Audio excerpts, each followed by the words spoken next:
Hey y'all, I'm Maggie Shoddy, and this is my assignment 3 talking about calendars. So I'm going to be comparing the Google Calendar to the Apple Calendar. These are both calendars that I have used in recent years, but I definitely learned something through this assignment about both of these calendars. So first up, let's talk about the Google Calendar. I think Google has done a lot of good things for the calendar.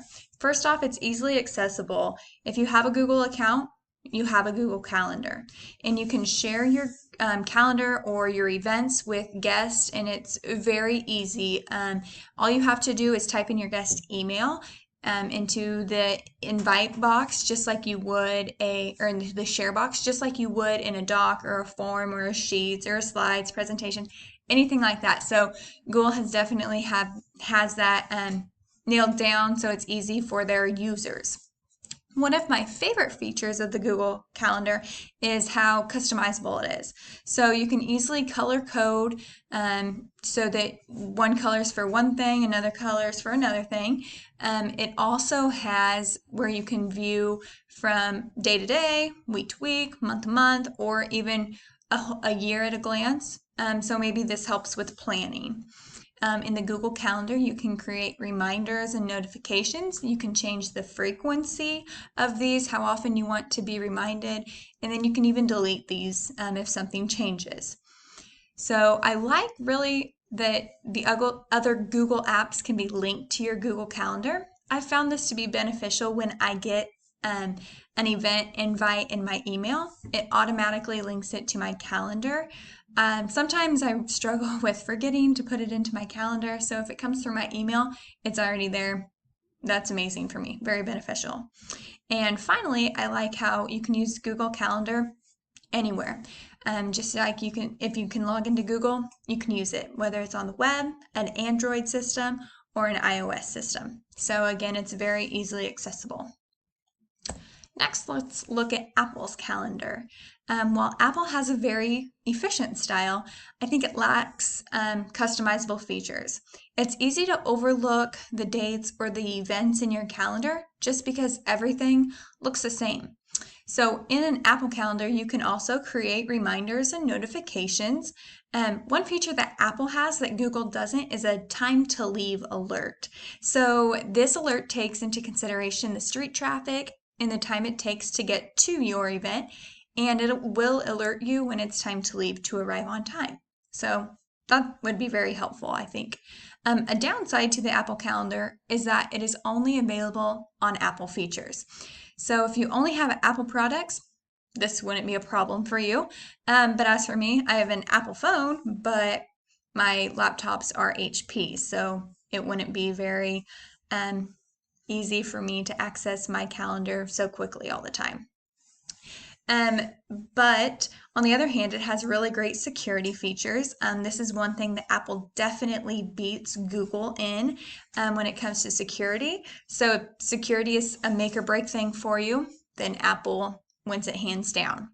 Another downside, though, to Apple is that you can only share events with email addresses that are already saved as contacts. So if you want to send an invite to someone or send your event to someone, share it with them, the email has to be saved into your contacts, otherwise you won't be able to share it with them. So make sure your contacts are up to date as you're sharing. So who is the winner here? Well, to me, it's all about personal preference. Google wins it for me. I love the organization of Google Calendar and how easily accessible it is.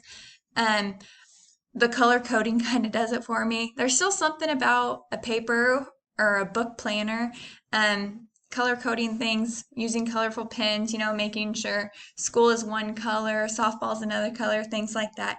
It's very helpful. So when I do go digital, I definitely use Google Calendar. Here are my resources. So now let me show you how to create an event in your Google Calendar. So first we're going to go to our Google page. Okay, and we're going to click up in the Hollywood squares. When we get there, we're going to find all of our apps and go to your calendar. as you pull up your calendar, the view is going to be what you last had it in. So typically I like to view mine in month. I like to see the whole month and see what's going on, but you can also go and view by weeks. You can go view by year. Okay, I guess this would be used more for planning purposes maybe in the long term, but I really just like to see months because let's be honest, planning past a month is sometimes a lot. So here's how we create an event. Go over to the left side and we can see the create button. So we're going to click that. And the first thing, as always, is you add the name of your event or the title of it. So as you can see, it's more than just an event that you can add it for. You can say if you're out of the office, you can mark like your vacation maybe is what I think of. Put that in, a reminder, whatever you need. So I always do event and I add my title. But down here is probably, and don't forget your time. Okay, so you can always change it. Make sure if it's 10:45 and it's 45 minutes, it's already set for you. Okay, so then I come down here, and this is one of my favorite, the color coding options. I have one color for my schoolwork. I have one color for softball games, practices, things like that.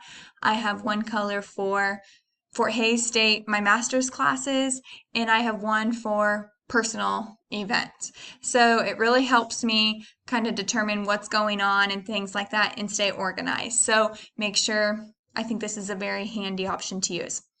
You may also go down to the more options, and when you go to this, it just lets you put a few more details in about your event. This to me is something that I would do if I were sharing an event. If I wanted my the people who I invite to know more about it, this is where I'd put it. Add my description and location and things like that. So just to kind of make it more helpful for everyone. And then hit save, and that's pretty much it. So thanks for listening.